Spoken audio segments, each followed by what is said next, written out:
थोड़ा आगे ना चल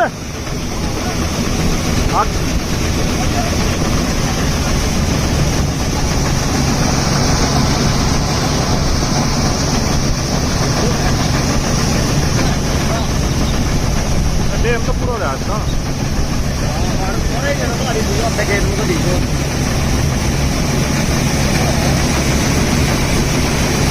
भाई अगर